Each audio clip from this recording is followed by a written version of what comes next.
The roots of this building actually started more than 25 years ago when we built the original Gallagher Bluedorn. Unfortunately, that project came in a little high on our bid, and so we had to remove a lot of things like coat rooms and bathrooms and concessions and things. And so we knew, even from the very beginning, that someday we would have to come around and fix that.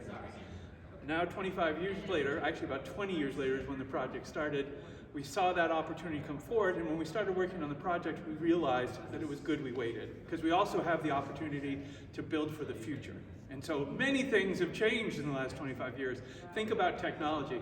So what we did is we increased our points of service by about doubled them, and we also made it a lot more open and easy to have those conversations. The other thing we thought about and learned a lot about as we went through our design process is that times have changed a lot socially in the United States and in Iowa. In about 2008, they invented phones. And it's no secret to know that a lot of people have moved many of their relationships and a lot of their social interactions to that phone, that mediated content. And we recognize that one of the cool things that happens at performing arts centers is one-to-one human interaction. So there's a performer on stage, and they are looking at you, and you are looking at them, and they are performing a once-in-a-lifetime show for you. And that's a pretty intimate and it's a pretty personal thing. Likewise, the conversations beforehand.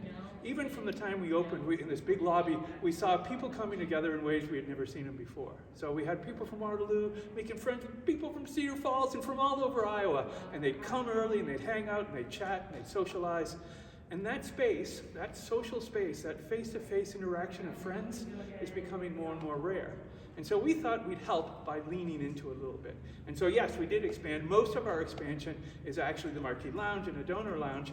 And those are really places to visit before the show and then visit after the show and sort of debrief and share those experiences.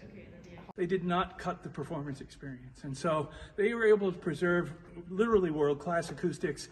They were able to keep our technology absolutely cutting edge, and we've been able to maintain that for the last 25 years. But things do wear out. And so one of the big parts of the project, and probably one of the more appreciated parts of the project, was seating for the downstairs here.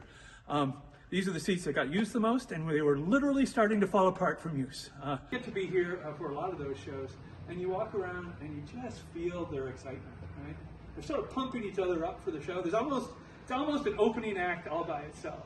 But people come with friends. You see date night. We have a couple setups for just two people.